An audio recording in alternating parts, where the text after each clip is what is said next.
Salut mes amours. Alors, bienvenue sur Délices sans frontières. Aujourd'hui, je vous envoie au Ghana, en Tanzanie, au Kenya, en Côte d'Ivoire et un peu partout en Afrique pour vous faire découvrir la recette du boson, bofro ou encore mandaisi. Juste après ça.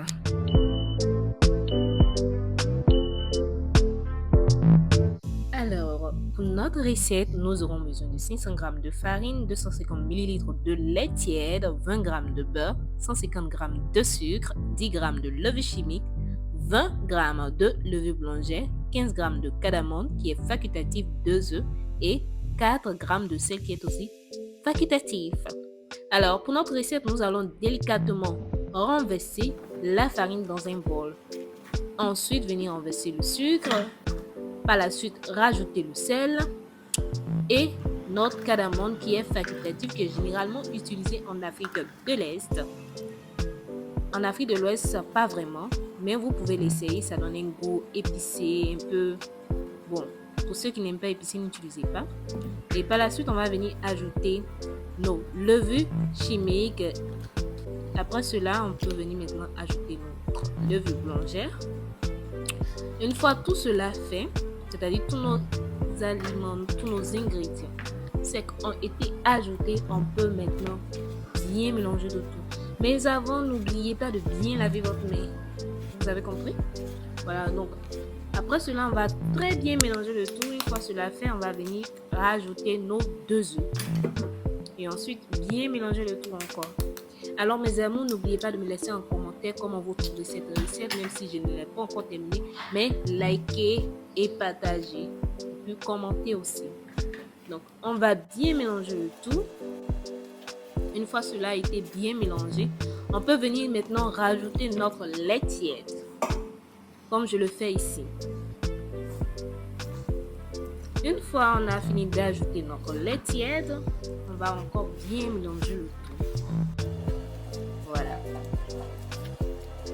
Alors n'oubliez pas aussi de me laisser en commentaire comment vous appelez cette recette dans votre pays, parce que j'ai pas vraiment cité tous les pays. Donc dans votre pays et comment vous trouvez cette recette là.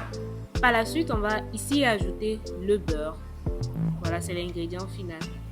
Et bien mélanger cela au moins pendant 3 minutes. Voilà, on va bien malasser. Une fois cela terminé, on va encore fariner notre plan de travail et travailler la pâte pour environ 5 minutes. Et là, la pâte, elle va être bastonnée. Excusez-moi pour le mot. Donc, on va donner des coups de poing à notre pâte. C'est-à-dire, on va bien la travailler pendant 5 minutes, vu qu'on a déjà travaillé notre pâte pour les 3 minutes auparavant. Au total, on doit travailler la pâte pendant 8 minutes.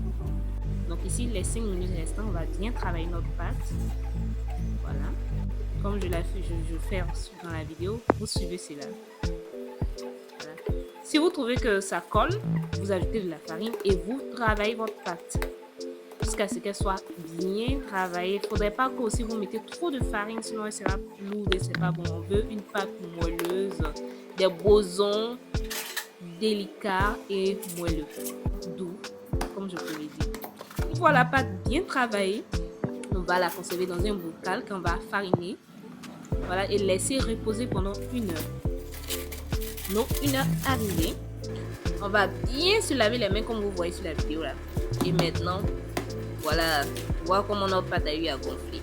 Une fois cela fait, on va venir badigeonner notre plan de travail de farine. On va fariner notre plan de travail. Mettre la pâte là et puis la dégazer. C'est-à-dire enlever tout le vent qui se trouve à l'intérieur avant de la sectionner. Donc là, on va la travailler juste un peu. Ça prend pas assez du temps. Voilà.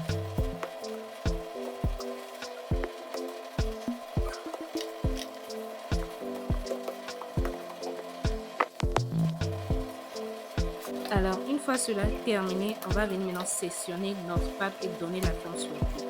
Alors, pour cette pâte, vous pouvez donner des formes rondes, comme pour les bosons. Mais moi, ici, je vais donner plutôt des formes triangulaires à mes gâteaux. Comme on le fait pour les mandazi. Voilà.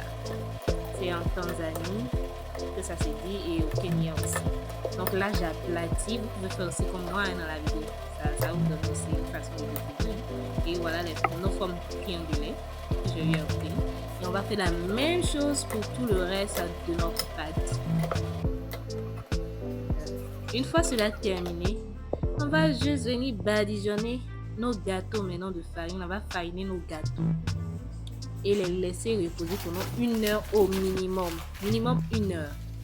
Voilà, moi-même, j'ai laissé ma pâte et je suis allée faire mon marché. Ça m'a pris 2 heures quand je suis revenue. Ça a totalement bien gonflé. En fait, on laisse reposer minimum 1 heure pour que la pâte puisse bien gonfler. En fait. Vous avez vu que ça a bien gonflé. Là, maintenant, on peut griller notre pâte. Alors, pour la friture, on va utiliser 500 ml d'huile. Voilà. Qu'on va chauffer. Mais il ne faudrait pas que l'huile soit trop chaude. Voilà, au juste milieu. Et là, on grille nos gâteaux. Si elles sont trop chaudes, ça ne va pas bien griller nos gâteaux. Voilà. Donc là, ça on veut des galettes parfaites, moelleuses, douces, pas brûlées. Voilà. Comme des doubles. C'est parfait. Et lorsque une partie des gâteaux lui a doré, vous retirez juste. Et avec cette couleur-là, c'est la couleur la plus parfaite. Vous retirez juste vos gâteaux. C'est terminé. Alors, comme je l'avais dit, n'hésitez pas à répondre cette recette chez vous à la maison, à la déguster et me dire en commentaire comment vous trouvez cette recette, comment vous l'appelez dans votre pays. N'oubliez pas aussi de liker, soutenez-moi vraiment. J'ai besoin de vos soutiens. Likez mes vidéos, partagez, commentez et aussi abonnez-vous mes amis. Abonnez-vous. Donc bon appétit. On se retrouve à la prochaine. C'est Délices sans frontières pour une nouvelle recette. Bye.